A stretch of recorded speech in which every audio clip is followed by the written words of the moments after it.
Hey guys, it's Robbie here, and it's the 4th of July, so happy 4th of July, but it's also this Sunday, which means it's time for another week's weigh-in.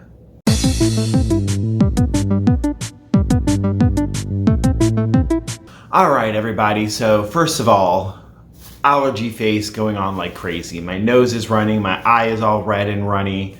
I'm not cute today. But it's still weigh-in day, so I'm still doing a video because I want to keep doing these things. But yeah, I don't even know if I sound a little nasally. I guess I'll find out when I edit this video. So if I do, sorry. But yeah, it is Sunday. It is the 4th of July, so happy 4th of July. I wonder, are you guys doing anything fun? Let me know what you guys are doing. I'm not. I am gonna spend the day relaxing, gonna spend the day cleaning, enjoying the fact that I have 2 days off this week, all that jazz, and just kind of chill out. Especially, I'm still having sleep issues. I went to the doctor. Before I get into the weigh-in, let's just go over that real quick since it's brought up. I went to the doctor and she agreed that not to take the Ambien, and then she suggested melatonin.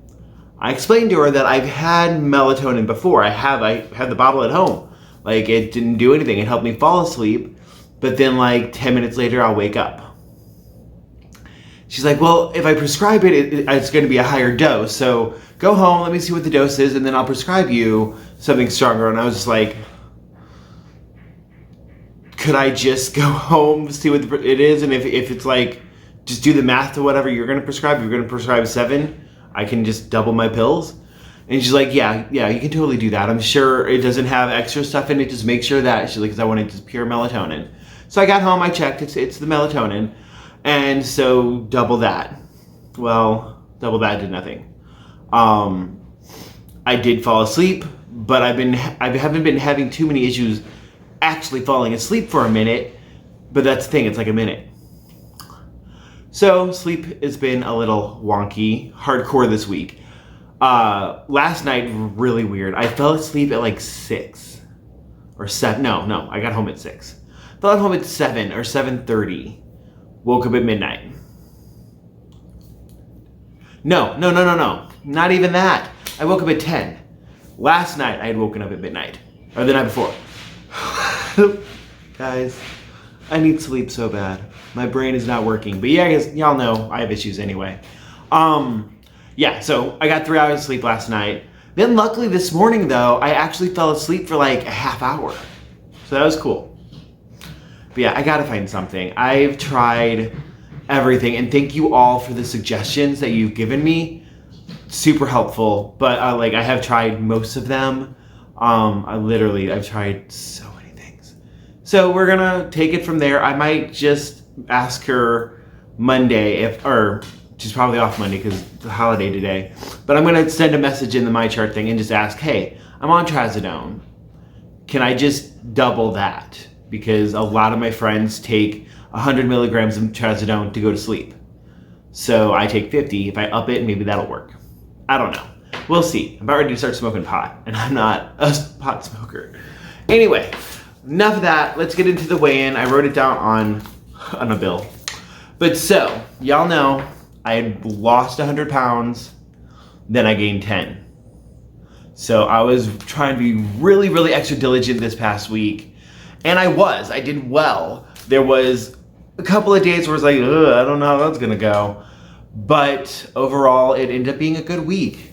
So I stepped on the scale and I am now 280.2 pounds. So that means I lost 7.2 pounds this week. This is close. I was literally 3.4 pounds away from getting back to that 100-pound mark. But like I said, it would take a week or two. So hopefully this coming week I can lose 3 pounds. But I lost 7.2 pounds this week and 96.6 pounds total. So also, just as a quick refresher, because I have been trying to steer clear of being that advice person, because I'm not an expert. And I tend to put a pressure on myself that I have to be and all this. But one thing with this that I just like to say is fascinating, so not really a teaching moment, but fascinating to me, is I can pretty much guarantee I didn't lose 7.2 pounds this week because of the way I ate. Because I did eat well, I only had like one day where I went a little bit high and it wasn't even that high. I didn't have my traditional Sunday fun day, but I didn't do anything that extra this week. I didn't work harder to lose weight. Obviously, a lot of that 10-pound gain from last week wasn't real. A lot of it had to been sodium, had to been water retention, things like that, and just being tired. I think my body's going to be doing weird things until I get this sleep schedule figured out.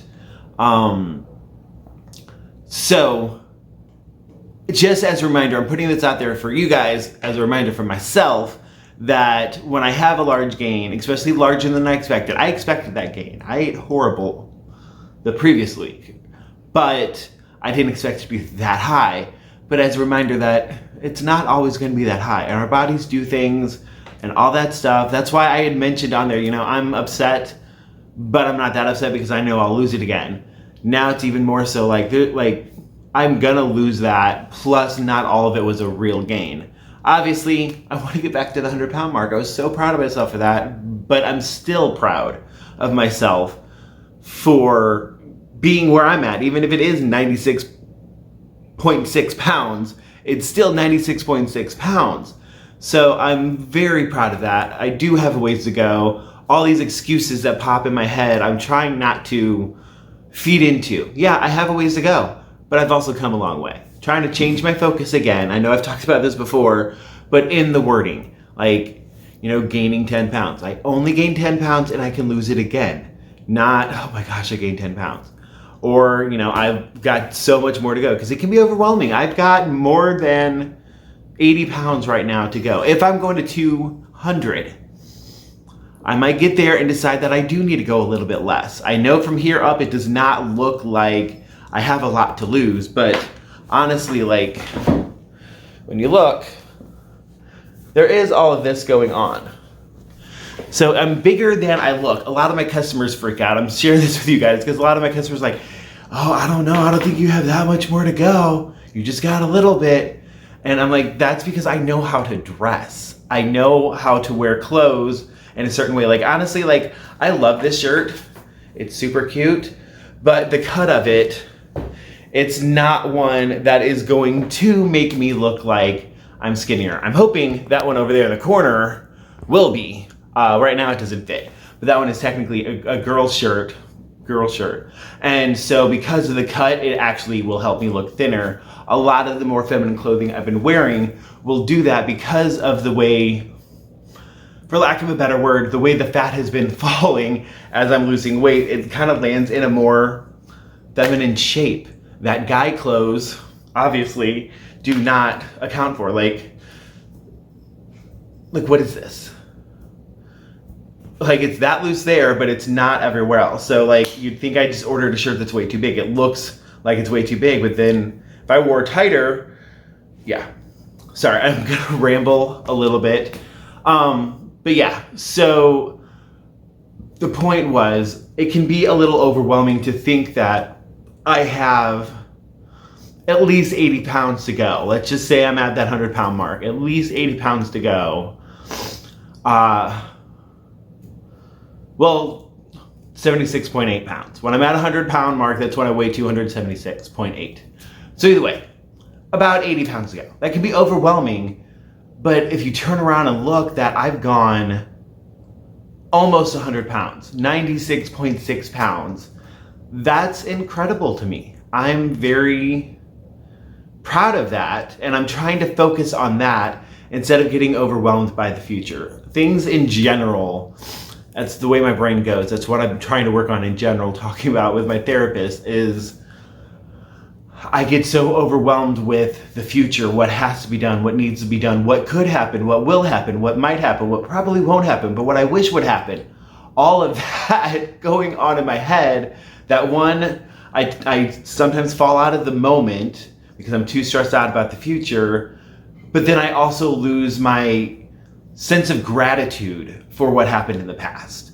And that's a huge thing for me to focus on, especially when there are the depressive thoughts and things like that. it's very easy to go down that rabbit hole of the negative thinking, and it's very easy while going down that rabbit hole to forget about all the good that has happened. And especially, obviously, we know some of this is chemical. You can't control what your body is producing without a little help from your doctor. But some of it also is ways that you can train yourself to think, and that's something I've been trying to work on, is a sense of gratitude. So let's end this video on that note. It is the 4th of July.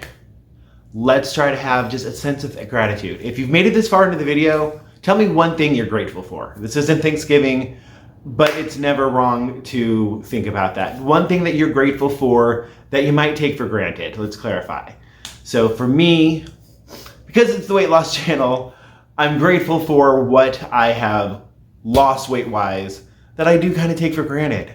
A lot of people, I'm not going to keep going on too long about it, but a lot of people go on about how proud of me they are and how it takes such dedication, and my brain's like, it's just something I did. I still have this to do. I focus on that, or I focus on the fact that I shouldn't have gained it in the first place. But erase all that, and I just need to be grateful for what I've lost and the fact that I have done it. So apply that to other aspects of your life. It does not have to be weight related. If it is, cool, say that too. But yeah, I'm just curious what you guys think. So 4th of July plans and something you're grateful for that you might take for granted, that's your homework. Comment down below, and I will talk to you all later.